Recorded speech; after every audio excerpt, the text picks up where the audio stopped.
Hi friends, KSRTCಯ Karnataka ರಾಜ್ಯ ರಸ್ತೆ ಸಾರಿಗೆ ನಿಗಮದಲ್ಲಿ 10ನೇ ತರಗತಿ ಮತ್ತು ITI ಆದವರಿಗೆ ಒಳ್ಳೆಯ ಅವಕಾಶ ಇದೆ.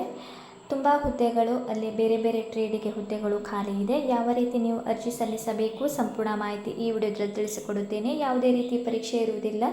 ನೀವು ಪಡೆದಂಥ ಅಂಕಗಳ ಆಧಾರದ ಮೇಲೆ ನೇರವಾಗಿ ಅಭ್ಯರ್ಥಿಗಳನ್ನು ಸಂದರ್ಶನದ ಮೂಲಕ ಆಯ್ಕೆ ಮಾಡುತ್ತಾರೆ. ಯಾವ ರೀತಿ ನೀವು ಅರ್ಜಿ ಸಲ್ಲಿಸಬೇಕು, ಯಾವೆಲ್ಲ ಹುದ್ದೆಗಳು ಖಾಲಿ ಇದೆ, ಸಂಪೂರ್ಣ ಮಾಹಿತಿ ಈ ವಿಡಿಯೋದಲ್ಲಿ ತಿಳಿಸಿಕೊಡುತ್ತೇನೆ. ವಿಡಿಯೋ ಸ್ಕಿಪ್ ಮಾಡದೆ ಕೊನೆವರೆಗೂ ನೋಡಿ. ಯಾರೆಲ್ಲ ನನ್ನ ಚಾನೆಲ್ ಹೊಸದಾಗಿ ನೋಡುವವರು ಪ್ಲೀಸ್ ಸಬ್ಸ್ಕ್ರೈಬ್ ಮಾಡಿ ಮತ್ತು ಪಕ್ಕದಲ್ಲಿರುವ ಬೆಲ್ ಐಕಾನ್ ಕ್ಲಿಕ್ ಮಾಡಿ. ನೋಡಿ, ಕರ್ನಾಟಕ ರಾಜ್ಯ ರಸ್ತೆ ಸಾರಿಗೆ ನಿಗಮ ಮಂಗಳೂರು ವಿಭಾಗದಲ್ಲಿ ತರಬೇತಿಗೆ ಅರ್ಜಿ ಆಹ್ವಾನಿಸಲಾಗಿದೆ.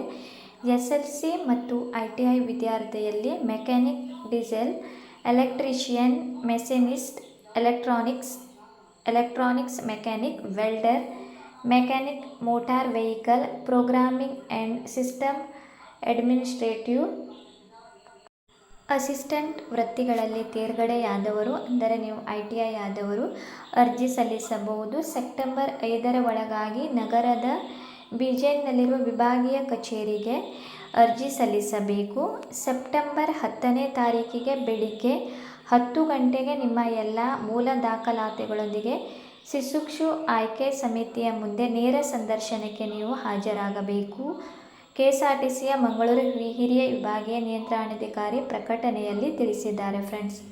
ಸೊ ಯಾರಿಗೆ ಇದು ಒಂದು ಅಪ್ರೆಂಟಿಸ್ ಜಾಬ್, KSRTCನಲ್ಲಿ ಒಂದು ಅಪ್ರೆಂಟಿಸ್ ಜಾಬ್ ಆಗಿರುತ್ತದೆ. ಸೊ ITನಲ್ಲಿ ತುಂಬ ಇಲ್ಲಿ ಬೇರೆ ಬೇರೆ ಟ್ರೇಡುಗಳು ಇದೆ. ಯಾರೆಲ್ಲರ ಒಂದು ITI ನೀವು ಪಾಸ್ ಮಾಡಿಕೊಂಡಿದ್ದೀರಿ ಸಂಬಂಧಪಟ್ಟ ಟ್ರೇಡಿನಲ್ಲಿ, ಅಂಥವರು ನೀವು ಸೆಪ್ಟೆಂಬರ್ 5ರ ಒಳಗೆ ಅರ್ಜಿಯನ್ನು ಸಲ್ಲಿಸಬಹುದು. ಅದೇ ರೀತಿ ಸೆಪ್ಟೆಂಬರ್ 10ರ ಒಳಗೆ ನಿಮಗೆ ನೇರ ಸಂದರ್ಶನದ ಮೂಲಕ ನಿಮಗೆ ಅಲ್ಲಿ ಅಭ್ಯರ್ಥಿಗಳನ್ನು ಆಯ್ಕೆ ಕೂಡ ಮಾಡುತ್ತಾರೆ. ಅದೇ ರೀತಿ ಅವರು ನಿಮಗೆ ಬೇಕಾದಂಥ ಡಿಪೋ ಕೂಡ ಅಲ್ಲಿ ವೇಕೆನ್ಸಿ ಖಾಲಿ ಇದ್ದರೆ ಕೂಡ ಅವರು ನಿಮಗೆ ಅಲ್ಲಿ ಕರ್ತವ್ಯ ಮಾಡಲು ಅವಕಾಶ ಮಾಡಿಕೊಡುತ್ತಾರೆ ಫ್ರೆಂಡ್ಸ್. ಸೊ ಯಾರೆಲ್ಲ ಇಂಟ್ರೆಸ್ಟ್ ಇದ್ದೀರಿ, ಯಾರೆಲ್ಲರ ಒಂದು ITI ಆಗಿದೆ, ಸೊ ಅಂಥವರು ಅಪ್ಲಿಕೇಶನ್ ಹಾಕಬಹುದು. ಏನಾದರೂ ಡೌಟ್ ಇದ್ದರೆ ಫ್ರೆಂಡ್ಸ್ ನೀವು ಕಮೆಂಟ್ ಸೆಕ್ಷನ್ನಲ್ಲಿ ಕೇಳಬಹುದು.